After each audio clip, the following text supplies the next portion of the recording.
But I come from a little green spot on the top of the South Island called Nelson. Pretty special place, and it reminds me a lot of BC actually. The terrain, the things that you focus, some of the coastal areas that we have, some of the interior, very similar to what we're dealing with here, except for the ice and snow. That's one that I don't miss. So if you look at Nelson, it's really basically around 3 ranges. We have a range to the southwest. We have a range to the north, and then we have the North Island on the top that kind of shelters us. So all of the green hectares that you see there are all Nelson Forest. We have about 80,000 hectares, and that provides about 1.2 million allowable cut a year of mostly radiata pine. And we do have some Douglas fir. We've quit planting that. The investors say it takes too long to grow. And we do have a lot of minor species that we're slowly getting rid of, like Corsican or Muricata, some larch and things like that. We don't have the multiple species you do here, though. So Nelson Forest is a little bit of a history. Just so you know, I do have a background with Weyerhaeuser, but Nelson Forest has had a lot of investors over the years. It's kind of like a used car lot. They keep coming in and back and forth, but most of our investors have stayed a long time. The last investor bought us for $380 million, and we just sold last year for close to $1 billion. So when you look at the value that we've added to the forest in the time that we've been there, they've been with us 20 years, 14 years as a sole owner. It's been pretty special to them and the investors that invested in us. We also run a harvesting, not only do we do harvesting, but we also have a sawmill, one of the sawmills in the area. We're pretty proud of the fact that in Nelson Forest, 70% of the wood that we harvest goes directly to local community and local processing and facilities. We don't believe in sending it overseas for others to produce. And sell. And a lot of our lumber that we sell, of course, is also on that same line. So I started with Procter & Gamble back in 1986, stacking sticks in a sawmill. Left the high school, had big plans of becoming a psychiatrist or a lawyer or something like that. You know, parents always wanted me to aspire to that. I got a summer job in the sawmill, loved it. I was finally coming off the farm and getting paid for hard work, so I thought that was a pretty good deal. And then from there, I moved into some health and safety role. I started in health and safety. It's kind of a funny story. I came from the farm to the sawmill. I was the youngest guy there, 18. I think the next guy was about 35. He said, "You're the most dangerous bugger we know. You're going to kill yourself so you can be the health and safety rep." And so I got initiated as the health and safety rep, and then that just evolved to where I am today. And I've done various roles at Weyerhaeuser. They moved me to New Zealand 15 years ago, and I've been the health and safety facilitator there since then. So 33 years later, I'm not quite a Canadian or a Kiwi anymore. I've worked hard to be called a Kaniwi over there, so they're kind of slowly embracing me. So cable assist into your businesses. A lot of people, when we started this back in 2009, well, a little earlier than that with the development, but we've been doing this stuff a long time. And I got to New Zealand, and the second year I was there, we had a very serious injury to a faller. Widowmaker came down, hit him, and he wasn't killed, but he was seriously hurt and spent the next 3 to 4 or 5 years trying to get his life back together. And so when that contractor came to us at Nelson Forest and said, "Hey, let's develop something," we had already had a contractor in the area by the name of Ross Woods, and he had been doing various things over a period of time with just limited gear, testing cable and cable assist. He's probably the pioneer. But Nigel Kelly, who runs the Climax, that some of you may know, he came to us and said, "Hey, we'd like to develop this machine and put it out there." And that's where this all started for us. And so we started working with Nigel to make this work. And so if you're gonna get into steep slope logging and using these machines, I think you need to think about a lot of the different things around what you need, can you utilize it, how does it fit with your business, and what is the difference in thinking around planning and how you look at getting wood up the hill. So One of the things I found is that it's always, the bottleneck was always getting wood up the hill. Once it got to the skid, we can easily process it, we can easily get it through the system. But once you're on, once you got steep slope machines, you start utilizing them and using them right, all of a sudden it's a different story. All of a sudden the Wartaw, where you're processing, becomes your bottleneck on the top. So I guess do some research, make sure you're getting the right machine. There's not too many manufacturers or suppliers in here today, but I won't tell you which one I think is best, because I don't think there is any best one. I think it's what suits your business and what you think can work for you. In Nelson Forest, for those of you that are here yesterday, there's going to be a little bit of repetition, but we're going to get into the meat of it, and I never do the presentation the same way twice, so you're going to hear a little bit of different stuff today. Red, green, yellow is our combination system. We use that throughout our business. Pretty much for any risk, just red, yellow, or green. And so if you look here, the green part of the triangle is really mostly your business planning, all that foundation stuff, all the stuff that makes everything else work up above. The yellow, the amber stuff or yellow stuff in the middle, which doesn't come out yellow on this slide, but anyway, it's close enough. That's the stuff that you guys are doing every day and in your crews and in your foreman to make sure that the stuff at the bottom is working and working well. Once you get to the top, I've put that in red on purpose. So when we leave all of the stuff and the risks and the management of this stuff to the person on the hill, we're putting ourselves in trouble. That should be the last level of defense that we have. We should put that person in a position where the risks are being managed, been taken care of, and there's no, and they have very little risk to themselves because they understand everything that's going on. Three major components for me when it comes to steep slopes. One is your planning, probably number one. Making sure, like when we started using steep slope machines at Nelson Forest, we had to think whole differently around where we put tracks, where we put skids, how we get access, and we're on a second or third rotation forest. So you're going, well, we really want to use that road. We used it last time. Well, it doesn't work this time. So, you know, so for planning for us, with our contractors, we give all of them 3 years in front of them. They have the maps, they have the information on the wood, they understand everything that they're going to get for the next 3 years. That then comes down to 1 year, and 1 year we have a paper plan and we start working with them on, okay, how are we going to do this?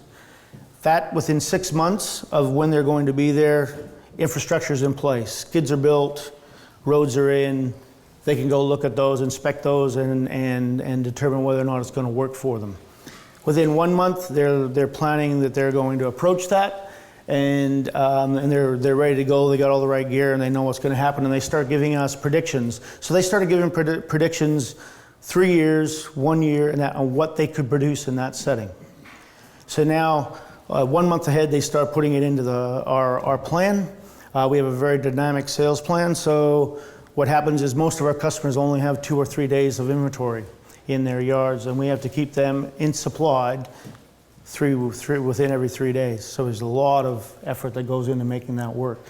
Within 1 week of their moving in, we get their predictions, and then on a weekly basis, they supply us with information on where they are, where they're at, what the production is doing, and how they're going. And we don't pay just for tons. We give a contractor an allowed tonnage for the year. That pays the bills, gives the excess on making some money and all those kinds of good things. And they're guaranteed that in their package. So we know that every contractor, the cash flow, everything that they're dealing with, if they do those tons, if they overproduce, there's no advantage. If they underproduce, we wonder why, and we sort it out. But what we do is we do keep some cream. So we do have a certain amount of tonnage that we, as contractors, are going through the year, and as we have needs from our customers and things like that, and they can fill that. They're a good performer, not only from a production standpoint, but from safety and quality and those things. They get the extra cream and they can produce extra, and that's all extra money in their pocket. So that's how we look at planning. It's a partnership. We work together with our contractors, and we think it's important that they're as successful as we are. Machine capability is the second thing. We talked a lot about that. Jim had some really good information up there today. I probably could have quizzed him for a long time. A lot of really good points up there and things to consider, and a lot of detail behind the scenes that you've seen. But understanding your machine capability and what the risks are and how you can manage that is really important. And the last one, and this is probably the area of steep slope for me that, that lacks the most information and has the least development of anything, is how we actually train our operators and how they're using the machines. Because I agree with Jim, there's a lot of things out there that operators are doing to make that machine work or efficient that may not be safe or may not be good for the machine, but they're not doing that because they want to wreck the machine or do things bad. I think they're doing that because that's the way they've learned, and we haven't given them the information to change their minds or show them different things on how that works. So when you're planning for cable assist, slope and slope length are really important. Your soils, your terrain, your microslopes, ground cover, all the things that Jim talked about are really important. The only other one I know, and I know it's a big, two things here that Jim didn't talk about. One was human factors. You know, for us at Nelson Forest, one of the things I've been working really hard from a health and safety perspective is understanding the human factors, because I have not investigated any incident or injury or situation where someone's tipped one of these machines that they did that because they wanted to. We actually put them in a position where they had to because they couldn't dig it in properly, or they couldn't set it up properly, or the trees and the machine capability was not assessed properly. So we really need to understand the human factors behind why things are happening, and that's why when we get to some of the tension monitoring and things like that, I think we need to understand that a whole lot better. And the last one is worker isolation and emergency response. And I understand you have some regulations here around response and being able to have someone there. And there was some talk yesterday about you have to have a similar size machine for recovery and things like that. I'm interested in having some discussion about that as we get into it. So we have soils. Basically, a lot of what was talked about this morning, it's really just traction and gravity and the soils that you're on and the angle that you're on. We train all of our operators on this stuff, give them the mathematical formula. We then transpond that onto a graph.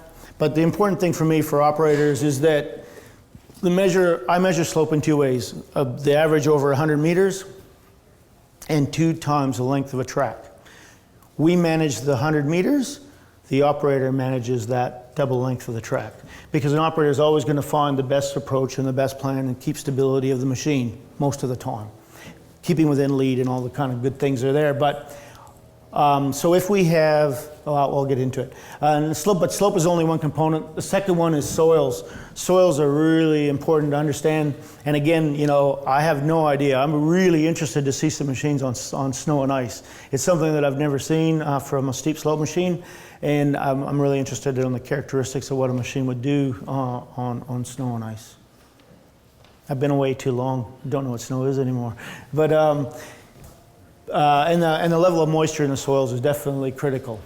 Now this is the calculator that Jim was talking about, and for me this is just a tool. It's simple. On the top you put in your machine weight, you put in the slope. This is in degrees, of course, so 40 is 100%, is it not? I think it's 100%. Oh, sorry, 45 is 100, that's right. So 40, this is 40 degrees, 84% on the side there, so it's already calculated for me. I never really look at that box. So traction efficiency, that's your soils. And I think what Jim was talking a bit about is that's the real critical component here that's really subjective. And so if you're putting in, this is really good soil and it isn't, that's where you're gonna get some false readings and false understanding that you think your machine's more stable or not. I think this is more a tool for learning. I don't think this is something you would do on everything and go, this is my traction efficiency and this sledding. I think this is a tool for training and learning. Basically at the bottom it gives you a residual force and says that those tonnages at that degrees, you're going to get an 8.8 ton assistance and be fine with that machine. If that bottom number goes negative, that means you're not going to be holding on the slope, you're going to be relying on your cable assist. One of the things I've told in Novatech yesterday, and I can do it here as well, is this is just a simple Excel spreadsheet. I can make it available to you guys. We can send it out in an email through whoever we choose. You can play with it, come up with your own ideas on how to use it. But again, it's just a tool. Terrain, we mapped our entire forest. And basically we broke it down into flat and rolling with short and steep with no deflection, short and steep with deflection, long and steep with no deflection, and long and steep with deflection. Those are all real critical points because those all match up with our contractor configurations with different contractors that we use. We have about 10 businesses that work with us, and we have about 20 crews to produce that 1.2 million a year. A couple of maps that are quite interesting here. We did some training with Reen Visser, and he showed us this map where they use LiDAR and that, and they basically on the right-hand side here, they've blended those colors. So green is low slope as it turns more orange and then into red or purple. There's none on this one, but it gives you that slope. On the other side is a map that we use. It's called a mosaic. And really, that's just a 10 by 10 meter square, and each one of those colors represents a slope in that square. What we found is operators like the mosaic rather than the blended, because as they're traveling, and a lot of them are using that on a LiDAR, so they also have LiDAR as well, and then they're on a PDF map. So in all of our machines, we have an iPad. The map is downloaded. They can see exactly where they are on that map, and they can tell exactly what slope they're on or what they're facing or what access points they can get around on that map while they're working. And that's all then put into the plan on areas where we don't want you to be. So if we know there's a big rocky outcrop or poor soils, or when we're walking it, that area would be blacked out and said we don't want you in there. Again, there's no best machine, but if you are using a machine, these are the things that I think that you need to think about that are critical for your decision making. One is, what are you going to get utilization on that machine? We have some crews that actually using the machine for cable assist would only fill about 50% of the time of that machine. And so when you start spending a 1.2 million on a tethered machine and a nice hot saw or feather buncher, basically you need to use that machine for other things to get the value out of it. So can it track? Can it be used for other things on skid and things like that? Some of our crews use it within crews too, so it jumps around a little bit so that it can be used in different areas. Cable assist is one machine or a secondary machine. Rope length in the cable is adequate for the soil length. So some of the machines like EMS are limited to the length of the rope, where some of the single machines can go much further on a cable. They just hold more cable. I know all the manufacturers have been getting more and more cable being able to be put onto their systems, and they're building that, but it is something to think about. Safety features, of course, alarms, all the things that are important. Cab design, we spend a lot of time on cab design, and all of our machines are required to be purpose built.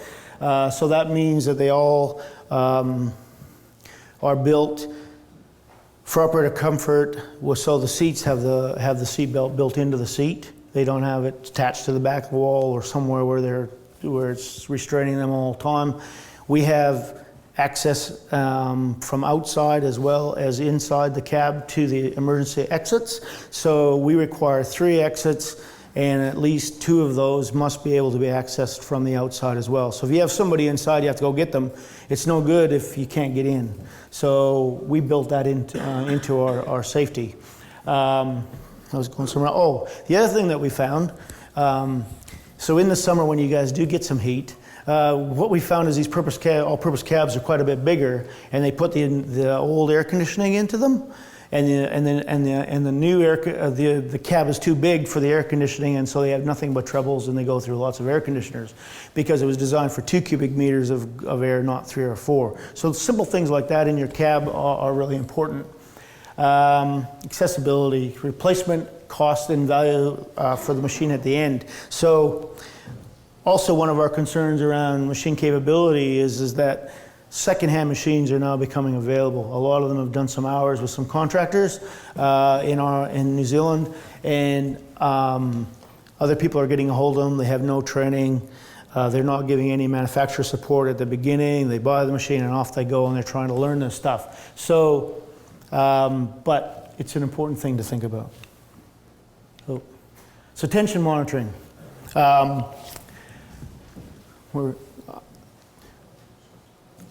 understand the DC machine or DC equipment now has a tension monitoring system. I was unaware that this was available out there for actual logging until yesterday. It's relatively new, is it? Yeah. So Visser, they started the program, DC Equipment has completed it, and I think this is really important. If you are going to have a steep slope machine, you need to be recording this data, because this is the data that's going to show you how your operator is operating, it's going to show you how your machine is performing, and it's going to show you when you're at risk.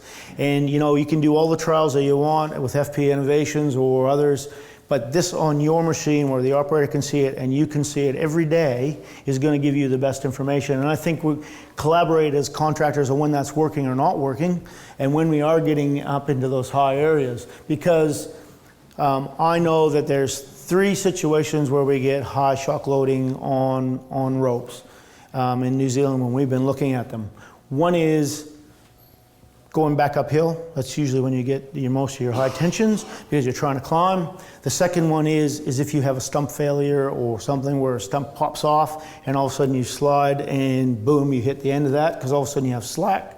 And the third thing that does add issues with around tension is just operators getting into a situation on a microslope where they're trying to get in or out of a steep area and they hit the boost button. They hit that boost button to give them that little extra power to pull out, and that's when you start getting into those danger zones around endurance limits. But again, like what Jim was talking this morning, in the studies that we've done, and they are limited as well, we haven't seen anything that's into the serious, but we are getting into those endurance limits between safe working load and endurance limits, and that's kind of pushing it. And the other thing that's important about tension monitoring is that when you, it'll come back to me. So inspection on your rope, inspection on the rope is really, really important. And there is a machine that you can run down your rope and it'll tell you where all your breaks are, give you a static and say, hey, this rope's not meeting standard here. But for us, that's a $3,000 job. And you know, when I first went to our contractor, I said, oh geez, you know, we should be doing this regularly. How about every 3 months? And at $3,000, they were like, huh? I said, okay, well, what would we be doing? And one of the things that we've asked them to do is put that into a regular inspection program following the ISO standard that's global, which means you get the rope, you measure it with a caliper because they're all different. We then measure that for wear over a period of time. What some of the people are saying is in our environment, that probably isn't as precise each time, and it's probably difficult to train operators to make sure that they're getting the exact measurement proper every time. But it's just a way of knowing whether you're getting lots of wear. I know that in some of the granites and some of the things that we work in, it can wear the rope quite quickly if you're running them or around stumps. But that rope, most of the time in our business, these guys are running them on the steep slope machine, and then once they feel that rope is done enough hours, even though it's a good rope, they then put it on their hauler and they use it for hauling because the rope has gone through no hard work in its life, really, compared to what it could be used for, like on a tower or a swing yard. And the other thing is that when we look at tension monitoring, all the rope breaks and all the investigations I've done where a rope has failed, it hasn't failed because of the incident at the time that the person was working. We had a machine, it would be close to 95% slope. They were pushing 42 degrees and they were working, and it was a particularly high-risk block. We don't take our machines much over 40 degrees, but anyway, he was working down over an area, he was reaching a gully, 2 to 3 ton piece size of tree. He pulled the tree, cut it, and went like this, and the rope broke. Didn't go anywhere. Just sat there. All the things that we had put in place beforehand had ensured that operator was not at any risk at the time that he felled that tree. And so your operator, when they're in that machine and they're talking about stability and tension, they need to know the correlation between those two. When you are in a machine and you're needing a lot of tension and you're in that situation and you know you're having trouble with stability, the operator will know. He'll say, oh, this could be a holy shit moment, as the words we're used today. But we need to train operators so they're not in that. So that rope sat there just like that. But we packed that back, and we believe that rope was damaged 2 weeks before. And in most of the situations where these ropes fail, they've been damaged long before they ever break. The other thing that we found is with the electromagnetic testing is that the breaks that we saw on the outside are the same as the breaks that we saw on the inside. So I would suggest that the electromagnetic testing might be done at 1,000 or 1,500 hour service, something that that you do just to check the rope if you wanted to get a long life out of it. But it's not something that I would do every 3 months or every 250 hours and things like that.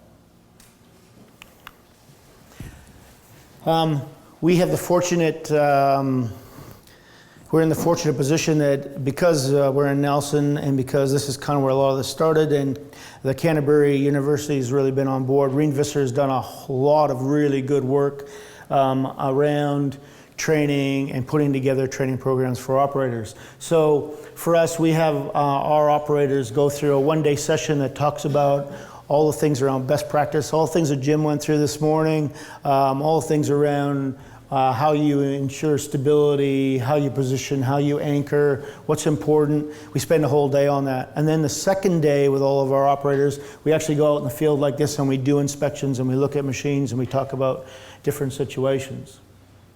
And on top of this, from an emergency perspective, we'll talk about that a little later, but we actually have some old cabs and we do some mock emergencies where we try and drag guys out of the top of a machine or from the side of a machine and just see how hard it is. And some of the operators that I've seen that have been in the machine a little too long, for a little fellow like me trying to push him out the top, even though I'm a paramedic, I'm probably good in the cab and can preserve life, but I ain't getting him out the hole. Okay?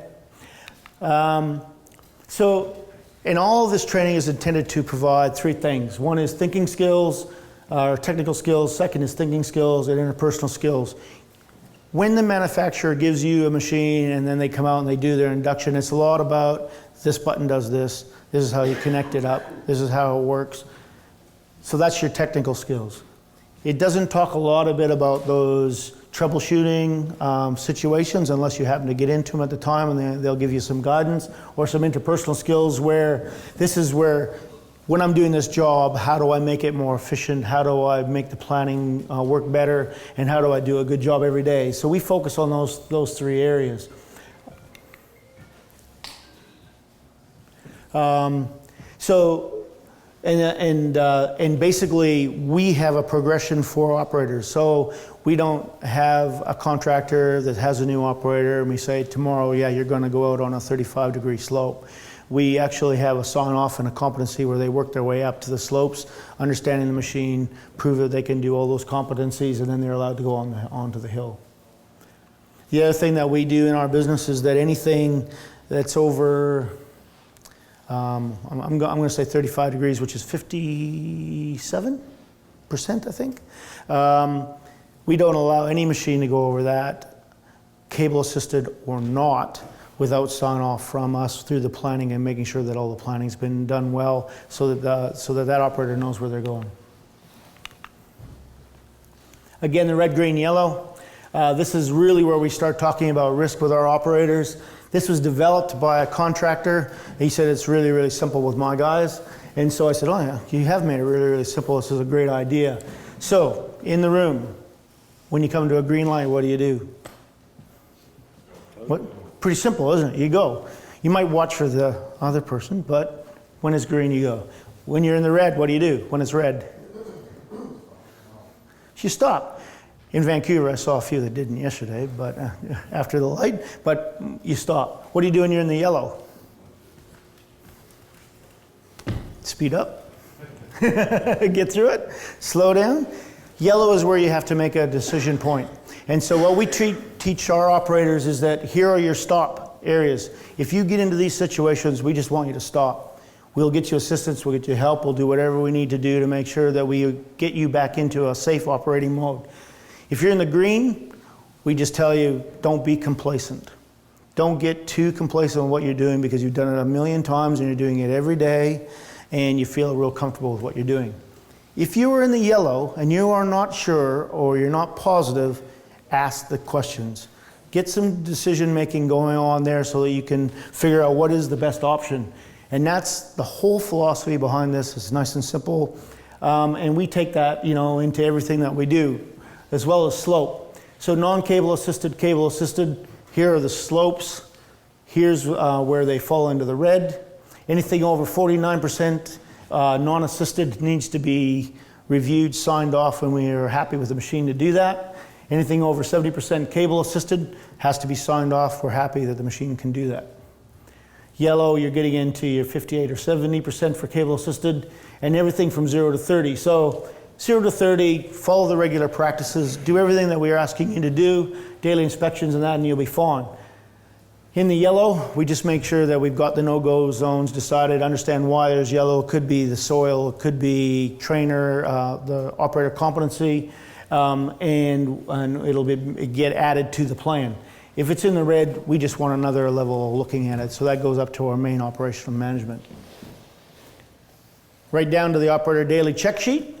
So the operator sits down every day, they look at what slope am I on, what's the slope length, what are the ground conditions, what's the soil type, how long am I going to be working today, what are the environmental factors, what is the bush type, and in-stand vegetation, and how much of that is there. They then on this side have a brief check of inspection, and on this side they actually put down that they've done some of the maintenance that they're required to do, and they put the actual hours that they've worked. And this is all kept for a couple things. One is for operator competency, so we know how many hours that operator's done and where they are in the training program. And the second is we know how that machine has been working, how long the rope has been working, and they keep that as a log. And so anything that falls in the yellow or the red, again, has to be signed off and or extra controls put in place if we feel that those are issues. It's kind of like, used to get plans come in and they'd say, will not operate if raining, right? And so I'll go out there and the soils are saturated, they're wet, and the machine's sliding, from place to place. And I'm going, what's going on? Well, the plan says we could operate as long as it wasn't raining. No. The idea is operate only when the soils are effective, and that's why you don't see things like weather up there. Although we would shut down for certain weather conditions. And then again, fatigue is always a big one. So we're always looking at if an operator is working at 90 to 100% or 80 to 100%, and they're concentrating, it's difficult terrain, can they actually keep their mind on the job and keep focused enough all day for 8 hours or 10 hours or 12 hours to do that task? We're probably asking too much. There's reports that go back as far as I can see. I read one from Lero a couple weeks ago in 1996, says all operators should get out of their machine when, every hour, have a break, do a check. It's not so easy on a steep slope machine, is it, sometimes? So, we need to think about that when we're asking people to manage that. For the regulator standpoint, the approved code of practice for New Zealand came out in 2012. Machines are relatively new to industry at that time, and I helped write these 6 rules, and they're the only rules we have for steep slope machines in New Zealand. So they must be designed, tested, demonstrated. They tension on the wire rope shall not exceed 33% of the braking strength. The maximum operating weight of the mobile plant should not exceed the rated braking load of the wire rope. Emergency backup system shall be incorporated into the operation of that machine if anything should fail. Winch assisted mobile operators have demonstrated safe working best practices. That's hazard management, wire rope, operator fatigue plans, working alarm procedures, and emergency plan. And all winch mobile plants shall be constructed to provide adequate emergency access and egress points. That's all we have for rules. Way out of date.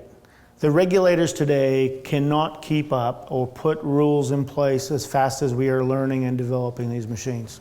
So that's why I reinforce that we really do need to be developing, just like Jim was saying, all of this good work that's being done out there around best practices and sharing those with everybody so that we can understand when and how and get the best efficiency out of these machines. Because safety is great. We're doing some really good stuff to provide safety, but I think that there's also some things that there's some risks that we have not understood that we still have to understand.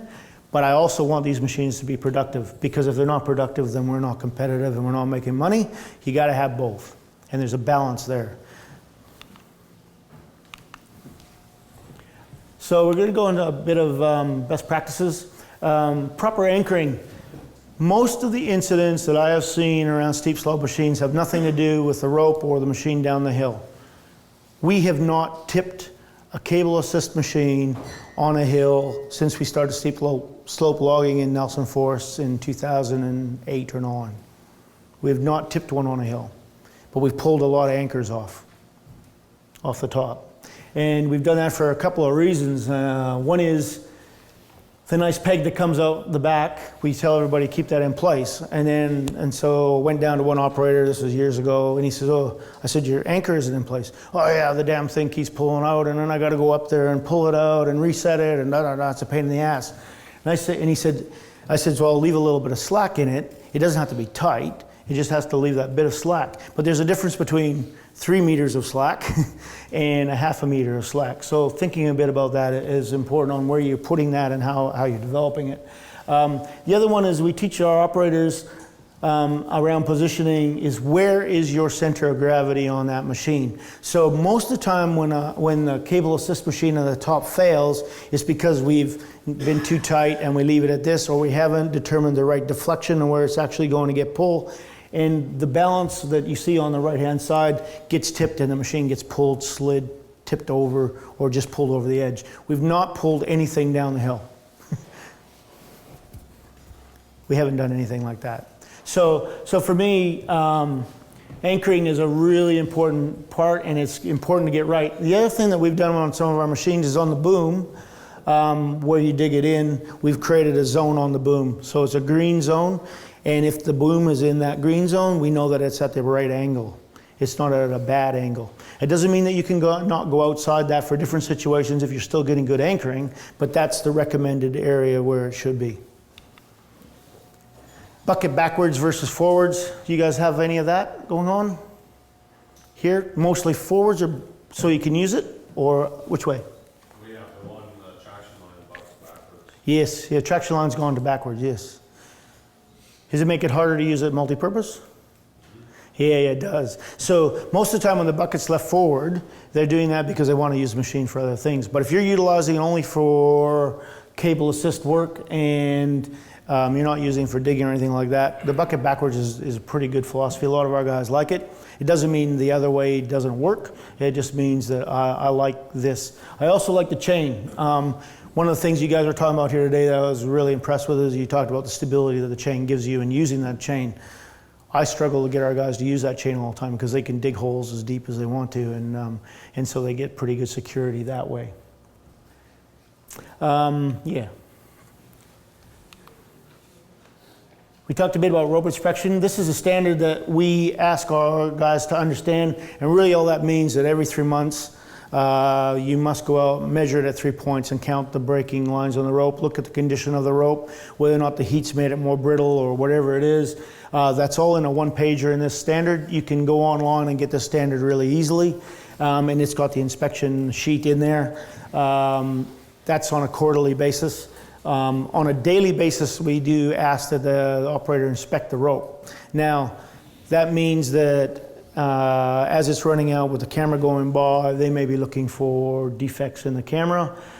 If they're worried or have an incident or a shock loading event, they stop and they actually roll it out and they walk the rope and make sure that it's in good condition. And the other thing we try and do on a weekly basis is have someone walk the rope. So daily the guy, is it rolled up right? Is it tight? Is it looking in good condition? As I go out for my first run, but visually inspect it at least once a week, just walking the length of the rope. Ergonomics, we talked a bit about that. The 4-point harness, self-leveling versus non-self-leveling. When we first started into this with the machine down the hill, a lot of our guys did not like self-leveling. They said, hey, look, I'm trying to look down there and machine's up here and I'm always aiming up over here like this, sitting forward and all those kinds of things. As self-leveling has become used more, operators are loving it and they're having less ergonomic issues. I think we have to deal with the visibility that's in the cab and the way we build our cabs before we start saying that self-leveling isn't right. Because all we've done is transfer the issues of non-self-leveling being, I can see and everything is good, so this is the way I want to operate, to self-leveling, taking the pressure off the shoulders, taking the pressure off the back. You don't have guys with their feet up on the window, and those kinds of good things. And so I think we just need to create that window at the bottom where guys can see, and some of our newer cabs have done that. Harder to keep clean down there, but if we take care of it, that's the best thing to do. Sorry, just on that though. Yep. Flat base, especially for shuttle bolting. I was going to say for flat base machines, that's still perfectly fine. Oh. And the Winch Assist actually allows you to not have that same lean or movement, so it actually does ergonomically as well. There's definitely. There's people in the audience who probably want a home chuck with their Winch machines, which is perfectly fine as well, right? Yes. I'm not saying that one should be used and the other not. I'm just saying that there's pros and cons to both. We need to think about them. And if we have guys in non-self-leveling machines 8 hours a day, what we're finding is after 3, 4, 5 years, these guys have some niggles. And they're starting to share that with us. So we've been operating the machines long enough to do that. So if they're in those machines, give them the brakes, rotate them, do what we need to do to make sure we're not injuring them longer term. So most of the wire rope failures that we have looked at and that Reen Visser has shared with us and industry has shared with us, it's end connectors, it's due to operating practices, equipment design problems. Ropes don't fail. We fail the ropes. We use them in a way, or we damage them, or we do something to them that causes them to be, these ends not to be effective. So that's why it's so important to look for that wear and tear and where are we getting that in our ropes so that we're managing that versus worrying about the rope breaking. I don't think we should be worrying about the rope breaking. We should be worrying about all the things we do before then. Emergencies, have a plan beyond getting help and a first aid kit. So for me, how do you get in? How does the operator get out? Working alone check-ins. What is the rule here? What's the understood rule for response and check-ins? Anybody give me a good feel? Usually hourly or every 2 hours check-in, so then response going to be accordingly too. Right. Okay, so this one is relatively, believe it or not, we've been doing this a long time and we've had the same, check-in in every hour, tell people how it's going, visual things like that. But we're actually starting to think about these guys the same way we would think about a manual faller. So in all of our radios, and everybody has a radio in a crew, there's nobody that does not have a radio. This has come out of a lot of incidents and fatalities, communication being the key one. So for $700 or $1,000, that's worth someone's life. It's pretty cheap. So everybody gets a radio. And on those radios, we have a man down system. So what happens is a person sets the man down, and you can set that to 10, 15, or 30 minutes. If that person does not respond or click that radio, he'll start beeping at them at that time. If they don't click on it, what'll happen is that sends the alarm over the whole channel.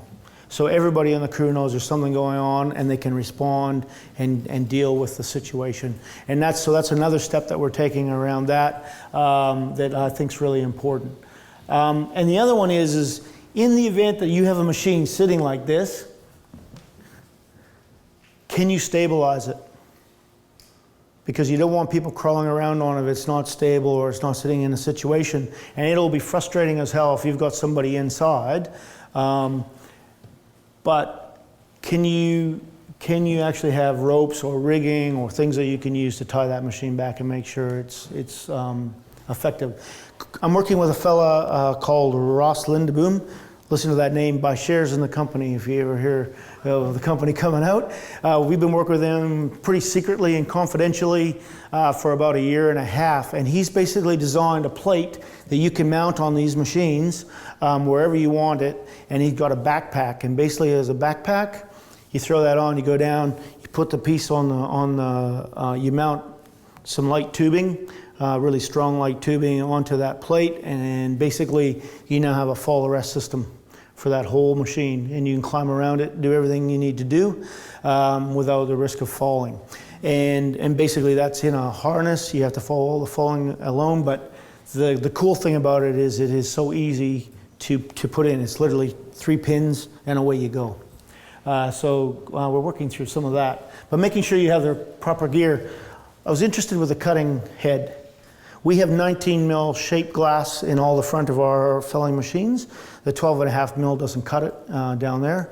In our business, we found too many chain shot has come through, globally, not in our business, but through that. So we have 19 mil shaped glass. We tried cutting through that.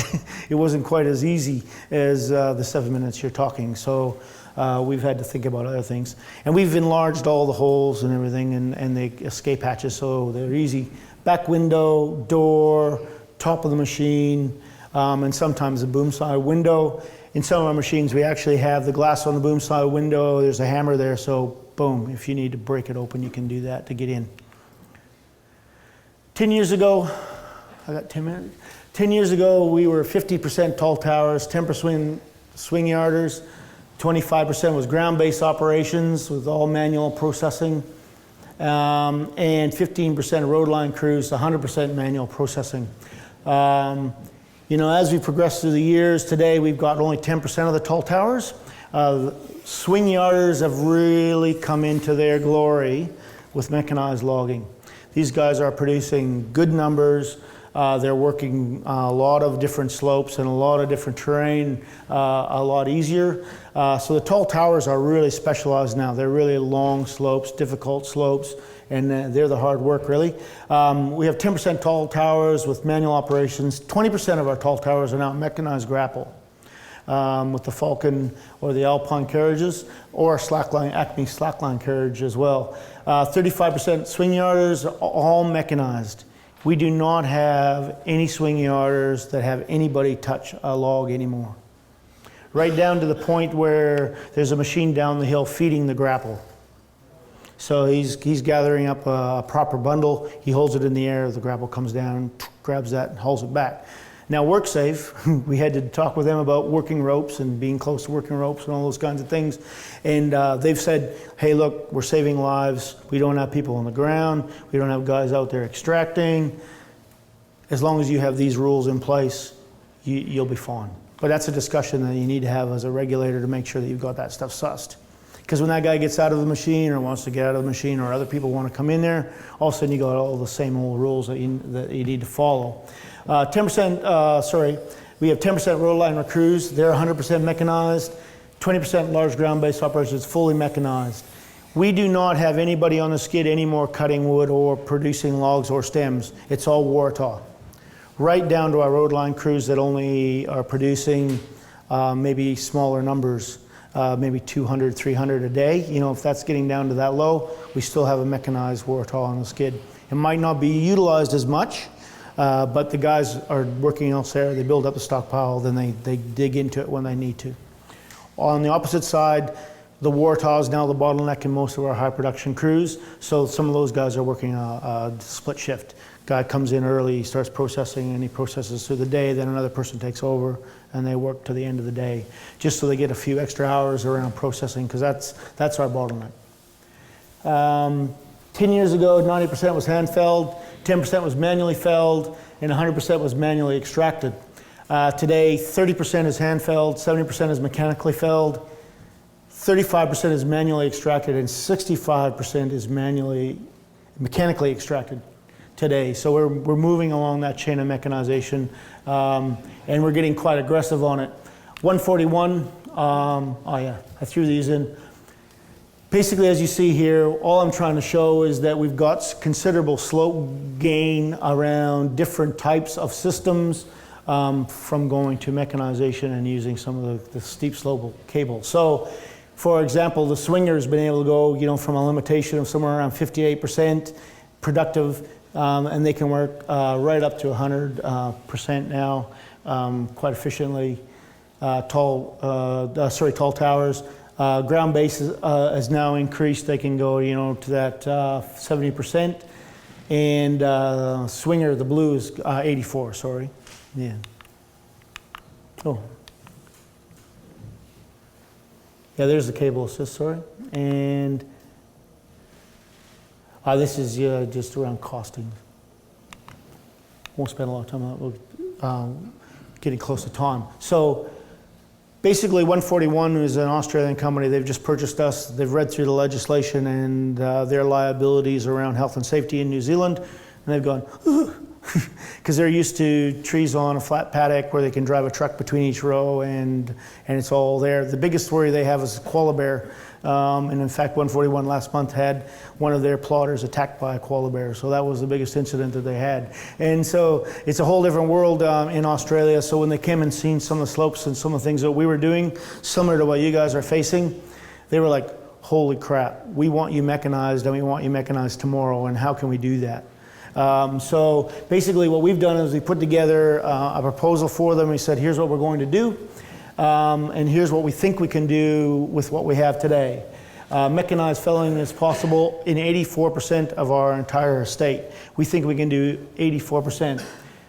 95% of the mechanized extraction possible, we think we can extract more mechanically than we can fell. That's our concern today. And I know that there's some really good work being done by Dale, and he lives just down the road, so it's really nice to have someone with that capability close by. And he's actually developed a felling head that can go down on a rope, cut the tree, and extract it all at the same time. And now that's happening. So as we start looking at those things, the other thing we're looking at is intermediate supports. Some of our contractors have got some really interesting designs around intermediate supports so we can get that lift and that deflection where we need it with one of these units so we can fell and extract with nobody on the ground. So anyway, we're working through that. We think we can achieve that full mechanization within the next 3 years. And some of the discussion that we're having now is in areas where it's really too difficult, do we leave them now and actually look at doing them when we have the technology or the capability in 3 years? Because we think it's going to move that fast. So what's the challenge to that goal? This is what I'm talking about. We just did one of these, this is one of the settings we just did. We had a mechanical crew in there, but they were not mechanized as far as a grapple, and we just said there's no way we're going to put people down the hill breaking out on that slope and terrain. That's about 100%. It had to be manually felled, and we worked out the manual felling program for that, and it was quite doable, but there was no way that we could get people out of the line of fire from an extraction standpoint. If you look on the very, very top, you'll see a tower. That's a 90-foot tower sitting up there with a grapple on it. They extracted that whole face, including the piece that you see there. We broke it down into areas slowly with manual felling so it would be safe, and then slowly worked across with a grapple. Pretty expensive logging job. But the investor was happy because we got rid of the Douglas and now we're going to plant some radiata. Hopefully technology is next time that we won't have to worry about that. Environmental considerations, I guess for me the important thing is that I see that New Zealand is doing the catch up around environmental. So we have plantation forests and we are allowed a whole lot of things that you guys aren't allowed currently. But the new national standard has just come in New Zealand. They've re-looked at all of that, and we're under some significant challenges around how we're going to manage water and connectivity around our operations. So we'll be learning from you, I think, on how you're managing some of that stuff over the next little while. So benefits, I guess what I've seen is that we've got increased productivity, our ability to be more economical and safe, high-risk operations now done using mechanization, increased capability of ground-based swing yard and towers, and a diverse range of soils and slope. Challenges is ergonomics. I think we still have a lot to do around the operator and what we're asking them to do and sitting in the cab and how they're sitting and how they're working. We need to work that. I think the tension monitor thing, we're on the cusp, but we have a product out there that we can use now. I think we need to get them in these machines so we know what's going on. Stumps and trees to divert ropes and cable, I think we need to understand that, and I think that follows really closely behind monitoring that cable. If we have tension monitors, we can actually see what we're doing when we're diverting it, and we can prove whether it's right or wrong, because we are already putting things in place where we are using blocks rather than stumps. We're just finding there's less wear, less issues, more power, more productivity, despite all the setup and all the issues with that. And the other one around that is, I think the one of the bigger risks is when the machine is coming up. You can no longer put the chain up into the shivs, and the machine has to get that last 10 or 15 meters up onto a road, and it's usually like this and then onto the road, and they're doing that without cable assist. So what are they doing? They're using their head, or they're using, trying to get a path or things like that. Environmental impacts. And then I guess, the next challenge is there's a lot of really good stuff going on out there around technology. A lot of the big players like John Deere and Cat are starting to build these things and looking at them. The latest is a 6-wheel John Deere with a felling head on it, like a large forwarder. And we're just interested in whatever's coming out. Carriages that can cut and extract all at once, things like that. It's a pretty exciting time, For a number of years in logging, we did it the same way, and we had guys on the hill, and we did it. And now the capabilities that we have to be able to get out there, produce, and do the job that we're doing, and do that with a new generation, with people who want to get out there. And because there's not many people or young folks today, I can say young, I am getting older, but they want to go out and slug a chainsaw all day. You don't find them anymore. There are people that love the outdoors, but they're limited in this type of work. They don't want to do it for a long time. They'll probably do it for a little while and enjoy it. Thank you.